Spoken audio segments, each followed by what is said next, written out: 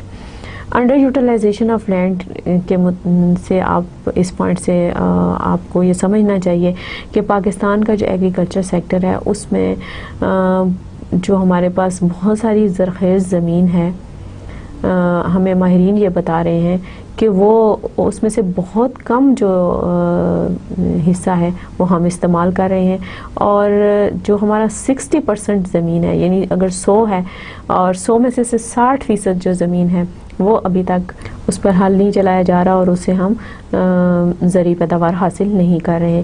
اسی طرح سے جو ہمارے پاس زرعی زمینیں موجود بھی ہیں وہ بھی تقسیم کی وجہ سے، نسل در نسل تقسیم کی وجہ سے سٹرپس کی شکل میں ہیں، آپ پٹیوں کی شکل میں ہیں، اور ان کے بیچ میں بھی بہت سارے پیسیجز ہیں، رستے بنے ہوئے ہیں، جس کی وجہ سے بہت ساری زمین جو ہے ہماری ضائع ہو جاتی ہے۔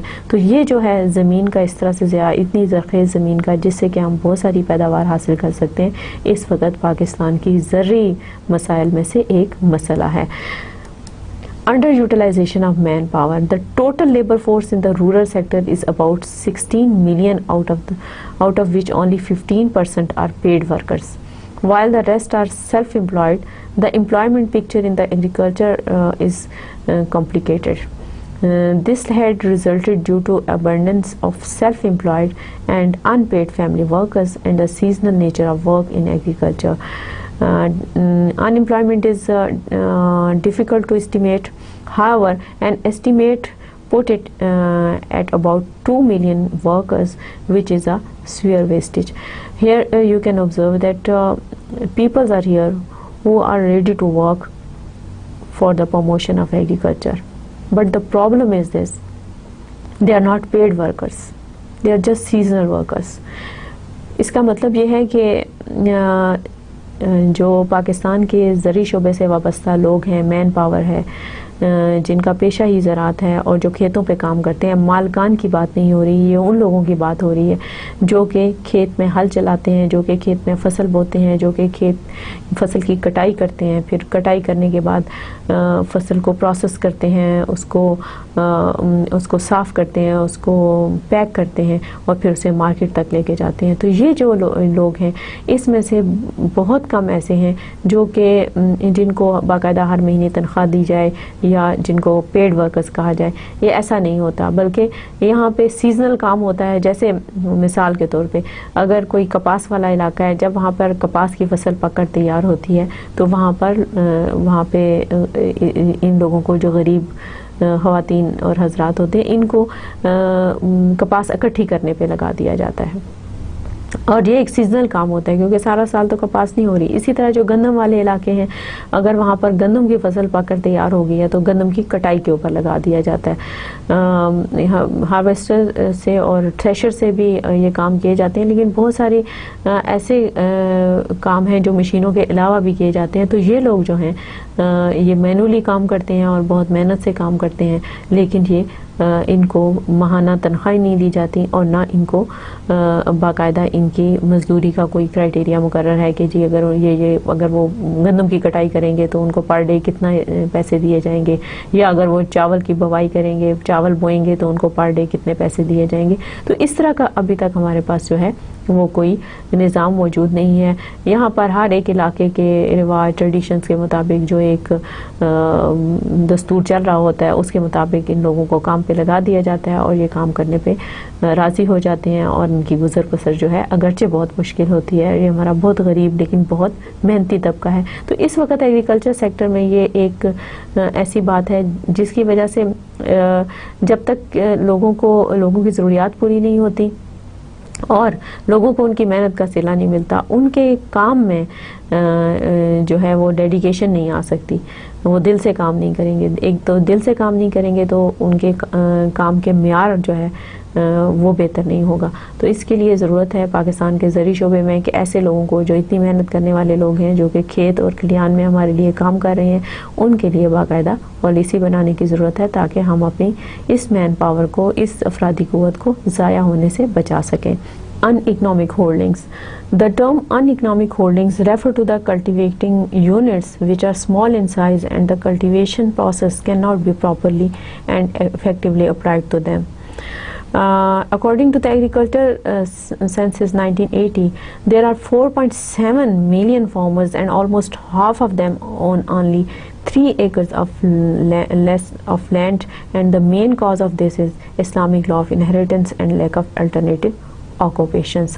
یہاں آپ دیکھیں کہ یہ جو مسئلہ ہے یہ بھی ہماری جو زراعت سے وابستہ لوگ ہیں ان کے اندر ایک بے چینی پیدا کرتا ہے. یعنی جو لوگ کھیتوں میں کام کر رہے ہیں وہ کھیتوں کے مالک نہیں ہیں، اور جو لوگ کھیتوں کے مالک ہیں ان کو وہ پورے انصاف کے ساتھ ان لوگوں کو ان کی محنت کا صلہ نہیں دے پاتے. اور اسی طرح سے بہت ساری زمین ایسی ہے جیسے کہ اس کے مالک تو کوئی اور ہیں، اور لوگ جو وہاں کے رہنے والے ہیں وہ کام کرنا چاہتے ہیں، لیکن جن کی وہ زمین ہے وہ وہاں موجود نہیں، کسی دوسرے شہر میں یا کسی دوسرے ملک میں بستے ہیں. اس کی وجہ سے جو زرخیز زمین ہے اور جو زرعی اراضی ہے وہ کام میں نہیں لائی جا سکتی، اور یہ وجہ ہے کہ اس کی وجہ سے بھی پاکستان میں زراعت کے شعبے کو جو ہے وہ نقصان پہنچتا ہے. اسی طرح سے جو 1980 میں ایک زراعت کے شعبے میں ایک اندازہ لگایا گیا، اس میں 4.7 ملین فارمرز جو ہیں کسان جو ہیں ان کی جو اپنی زمین ہے، جو اپنی ملکیت ہے ان کی زمین، وہ تقریباً 3 ایکڑ سے بھی کم ہے، جو کہ جبکہ جن کے پاس زیادہ مقدار میں زیادہ اراضی موجود ہے، رقبہ موجود ہے، وہ لوگ جو ہیں وہ اس طرح سے زراعت کے شعبے میں جو ہے وہ دلچسپی نہیں لیتے. اس کی وجہ سے زرعی پیداوار میں فرق پڑتا ہے، اور اس کے ساتھ ساتھ جو زمین ہے اس کی جو ظاہر اگر ایک زمین جو ہے اس پہ بہت عرصے تک اس کو زیر کاشت نہیں لایا جاتا تو وہ بنجر ہو جاتی ہے، ویران ہو جاتی ہے، اور دوبارہ سے اس کو آباد کرنے کے لیے بہت محنت کرنی پڑتی ہے. تو یہ ایک ایسا مسئلہ ہے جس پہ کہ غور کرنے کی ضرورت ہے، اور اس وقت ہماری زرعی شعبہ جو ہے اس کو یہ مسئلہ درپیش ہے. اسی طرح water logging and salinity. Due to leakage of water from the canals, the water table has come closer to the surface of the soil and the plant are unable to get air and grow. This is called water logging. When this water evaporates,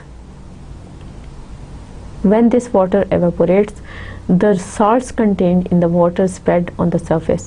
This makes the surface hot and destroys the plants. This is known as salinity.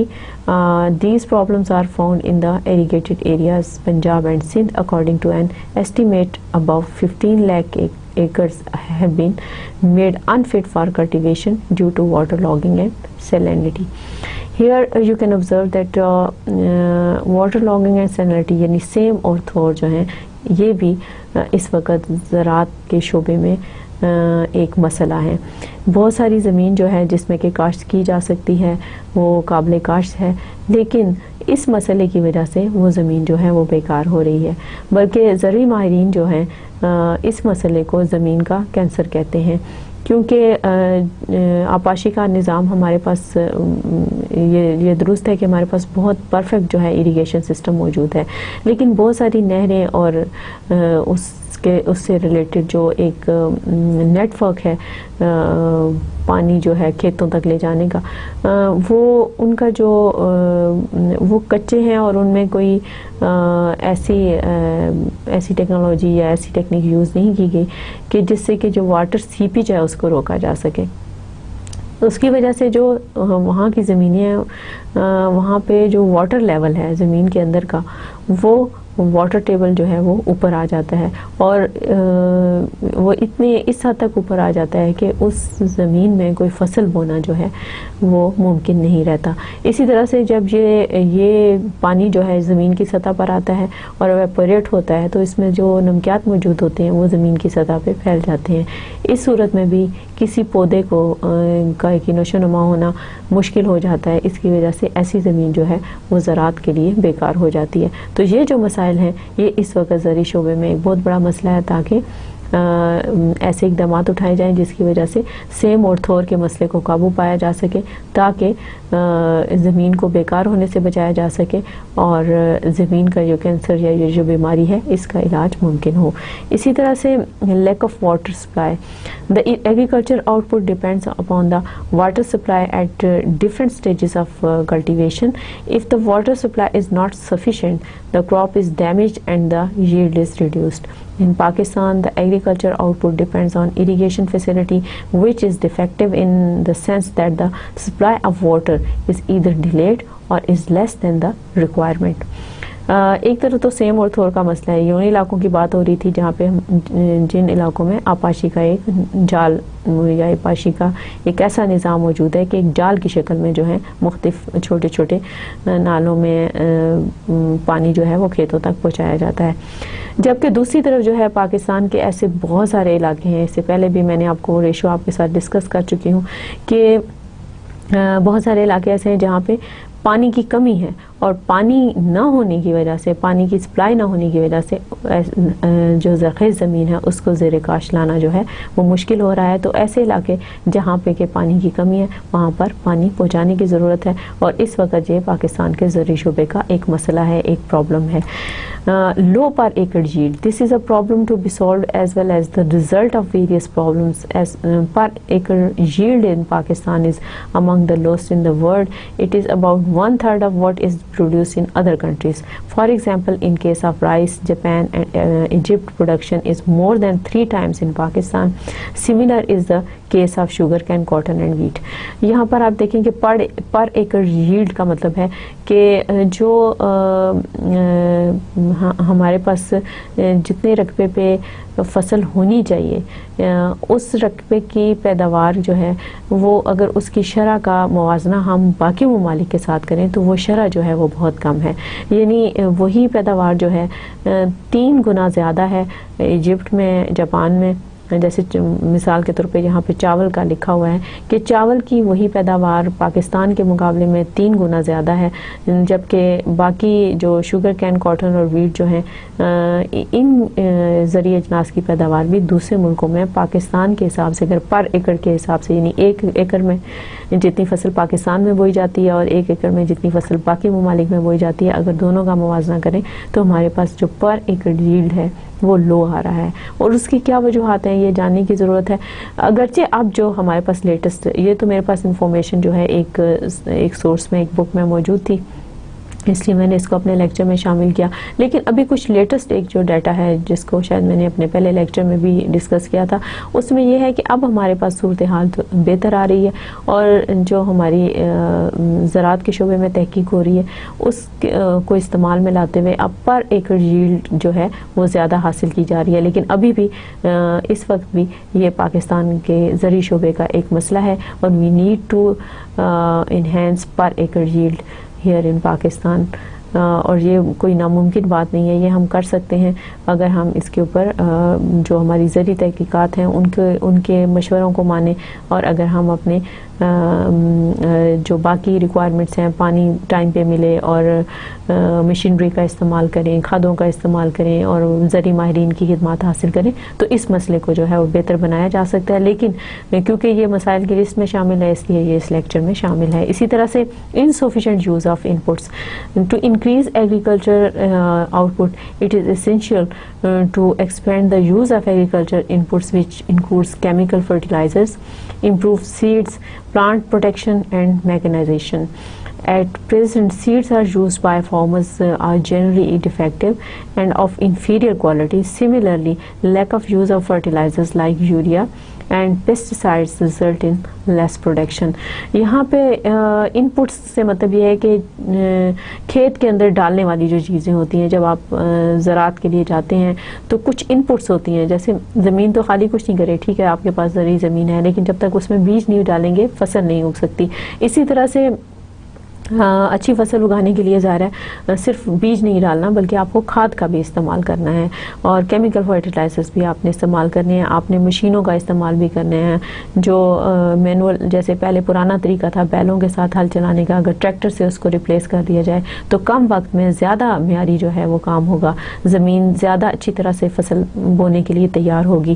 اسی طرح سے جو کھادوں کا استعمال ہے اور اسی طرح سے جو کیڑے مار دواؤں کا استعمال ہے ان کو بھی زرعی ماہرین کے مشوروں کے مطابق اگر استعمال کیا جائے گا تو ہماری جو ان پٹس ہیں جو اگر ان کو بہتر کیا جائے گا تو ہماری زراعت جو ہے وہ بہتر ہوگی۔ لیکن اس وقت یہ مسئلہ ہے کہ ان سب چیزوں پہ اس طرح سے کام نہیں ہو رہا جس طرح کے دنیا کے باقی ممالک میں کام ہو رہا ہے، حالانکہ ہمیں یہ سب چیزیں ہمارے پاس موجود ہیں، لیکن اس وقت پاکستان کے زرعی شعبے میں یہ پرابلم ہے کہ جو ان پٹس کا استعمال ہے وہ بہت کم ہو رہا ہے۔ اسی طرح سے poor rural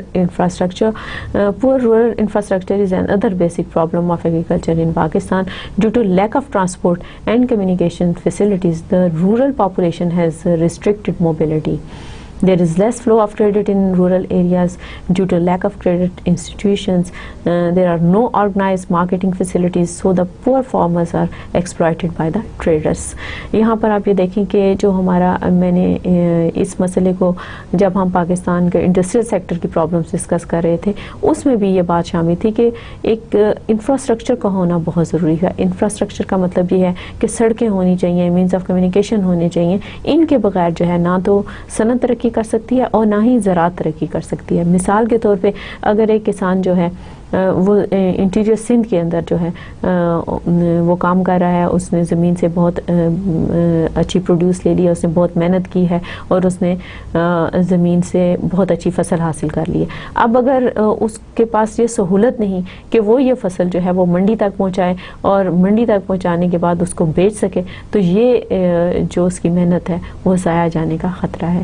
تو ہمیں ان مسائل پر توجہ دینے کی ضرورت ہے کیونکہ ابھی تک ہمارے بہت سارے دیہات ایسے ہیں جہاں کہ بہت اچھی زرعی اجناس پیدا ہوتی ہیں لیکن ان کو مارکیٹس تک پہنچانے کا کوئی بندوبست نہیں ہے۔ اس پہ ہمیں توجہ دینے کی ضرورت ہے کیونکہ انفراسٹرکچر کے بغیر جو ہے ہم جو زرعی شعبے کی پیداوار ہے اس کو حفاظت کے ساتھ مارکیٹ تک بکنے کے لیے نہیں لا سکتے، اور یہاں سے جو غریب کسان ہے اس کی محنت جو ہے اس کو وہ رائے گاہ جاتی ہے، اور جو مڈل مین ہیں یا جو ٹریڈرز ہیں، تاجر ہیں، وہ اس جو فائدہ ہے یا پروفٹ ہے وہ لے جاتے ہیں۔ تو ہمیں اس شعبے پہ توجہ دینے کی ضرورت ہے کہ کیونکہ اس وقت یہ ایک زرعی شعبے کا مسئلہ ہے کہ پور رورل انفراسٹرکچر کی وجہ سے our farmers are facing problems and they cannot properly market their products.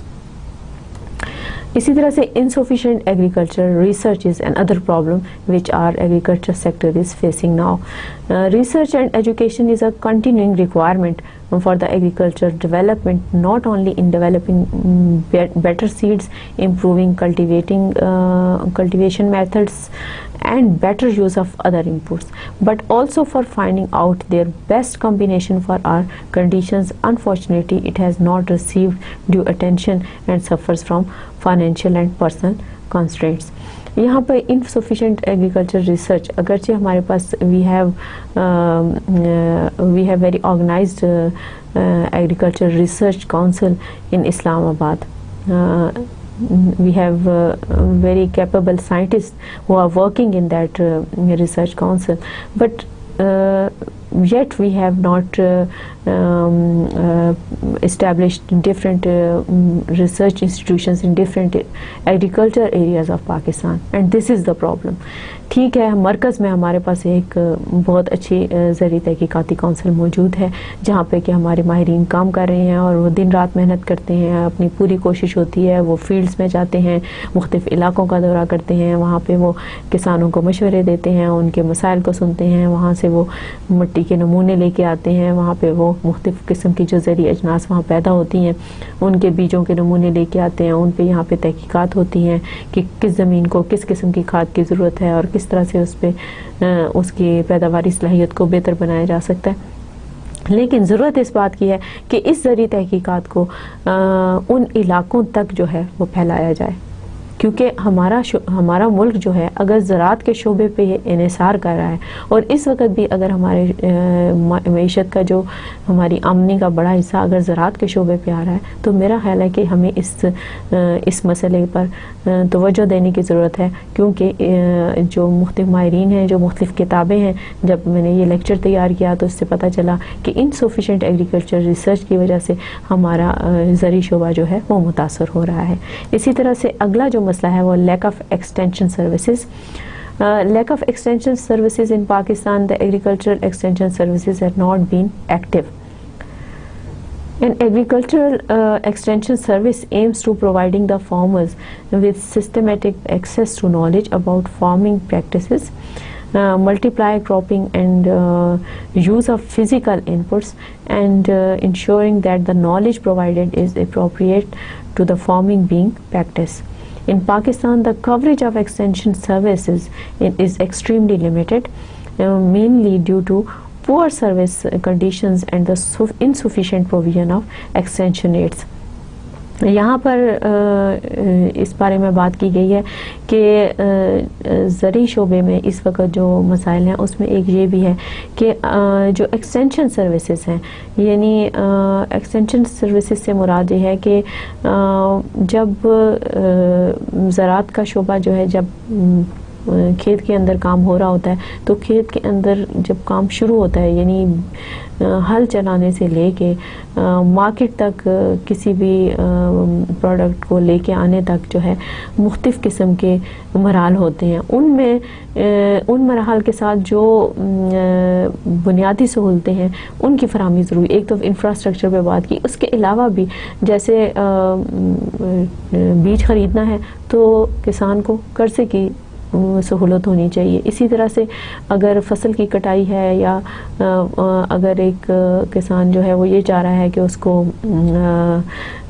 اپنے پرانے طریقے چھوڑ کے نئے طریقے اپنانے ہیں تو اس کو مشینوں کی ضرورت ہوگی، اور مشینیں خریدنے کے لیے اس کو پیسے کی ضرورت ہوگی، اور اس میں اس سلسلے میں اس کو رہنمائی بھی چاہیے ہوگی کہ کس علاقے میں اس کو کس قسم کے بیج، کس قسم کی مشینری اور کس قسم کی باقی جو ہیلپنگ ایکوپمنٹس ہیں وہ چاہیے۔ تو یہ ساری سہولتیں جو ہیں ان کو بھی مہیا کرنے کی ضرورت ہے، ادروائز یہ بہت مشکل ہے کہ ایک کسان جو ہے، کیونکہ اب دنیا بہت ترقی کر چکی ہے، جو پرانے طریقے ہیں وہ ختم ہو چکے ہیں، ان کی جگہ نئے طریقے جو ہیں وہ لے رہے ہیں۔ اگر آپ پوری دنیا کے زراعت کے شعبے کو دیکھیں تو آپ دیکھیں گے کہ ان لوگوں نے کتنی ترقی کی ہے اور اس وقت وہ جدید سہولتوں سے کتنا زیادہ فائدہ اٹھا رہے ہیں، اور مشینری کی مدد سے اور نئی جو زرعی تحقیقات ہیں ان کی مدد سے ان کی پیداواری شرح جو ہے وہ پاکستان کے مقابلے میں کہیں زیادہ ہے۔ اگر ہم تھوڑی سی توجہ اس طرف دیں تو ہم پاکستان کے زرعی شعبے کے اس مسئلے کو حل کر سکتے ہیں۔ بہرحال اس وقت یہ پاکستان کے زرعی شعبے کی ایک پرابلم ہے۔ اسی طرح سے de facto land tenure system. The phrase land tenure system signifies the rights and obligations associated with the arrangements of ownership and the use of land.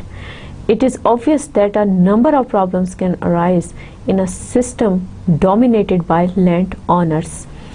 It results in absolute landlordism, in which the landlord obtains a substantial share of the produce of the land without making any effort.